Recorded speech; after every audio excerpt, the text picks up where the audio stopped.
ABC2 is unveiling a dream in Catonsville. We teamed up with local businesses to make the Children's Home a foster care facility for young people ages 13 through 21.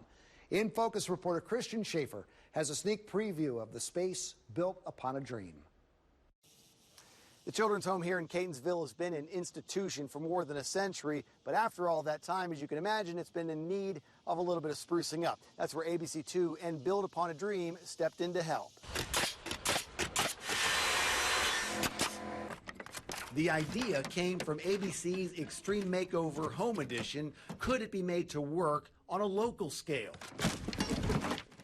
Maybe with the help of businesses like Thompson Creek Windows, whose employees were surprised with what they found in the gymnasium at the Children's Home in Catonsville.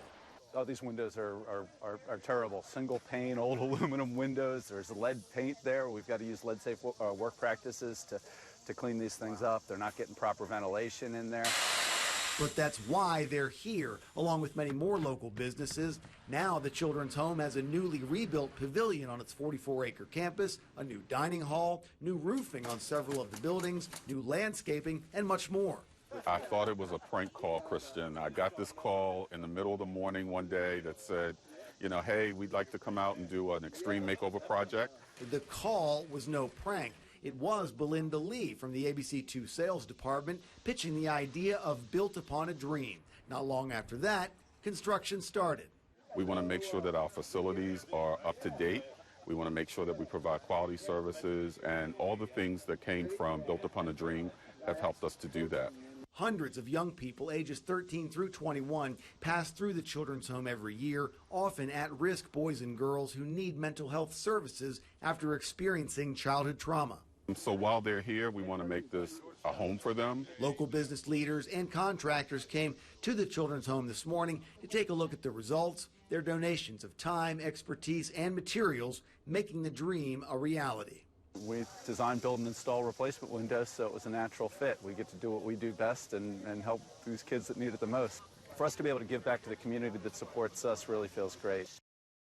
This is all that's good about us, and I'm telling you, I can't wait to see this tonight at 7 o'clock. We brought two of the miracle workers in right now. Susan Brown, president of the board at the Children's Home, and there's Dan Sharp, who put all the boards up from Mannequin Corporation. You know what Danny did? Dan just got out of the Wise Markets. You transformed all the Mars into Wise. Way to go! In 4 days, so it was a big deal. So this Children's Home was nothing. The Children's Home was nothing. It was a quick little thing. That's great.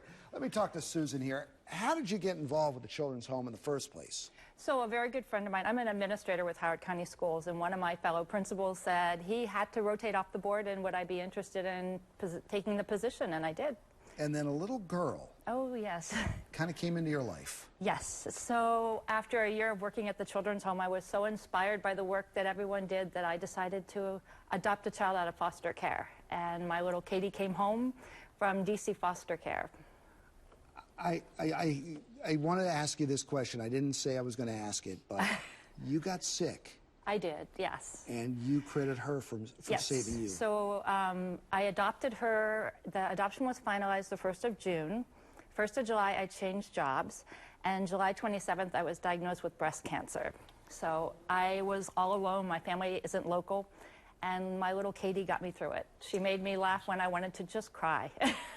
And here's Dan from Towson Catholic. He's a local guy. Played, what did you play with? Tony Guy with Loyola and all of them. Larry Harrison, Adrian Hubbard, all those guys. Quentin Daly, Peter Budko, Tony Guy, so Chris Nieberline. Yeah, so Chris is out in Catonsville. It's big stuff. Listen, what's it like to help people? It's awesome. Actually, we got the call from Belinda, and it was quite frankly, when we got it, when I was told about it, it was like, let's jump in and do it. And especially with the cause, helping children, what better thing to do? I mean, that place it really was a blessing for me to see the transformation, and actually for my company to be involved with it. You're always helping. Mannequins always help. Well, how can we help? And there you're doing it again. Yeah, it was wonderful. What's it like to see that transformation? Oh, the place when we first came there, the guys, it was the pavilion that we did. We did the pavilion. It needed a new roof, needed some siding. We went in, put the new roof on. We put a standing seam metal roof on, put some new fencing around it, put a grill in. So it's a place where the kids can gather. It was quite frankly, it was really moving when a couple of kids at the pavilion got up and spoke when we were doing the dedication, and found out really how much it really meant to them. All right, Dan, we got newsrooms under construction. Go to work now. All right? Got it. I'm ready. Ready to jump in. Thank you so much Thank for being. you. You're in the right place. And thank you for everything you. that you've done for us. was It was a blessing. wonderful. Very good. All right, we'll watch you tonight at 7. We'll see you on TV. Yes, sir. Thank you. Thank you. Wyatt.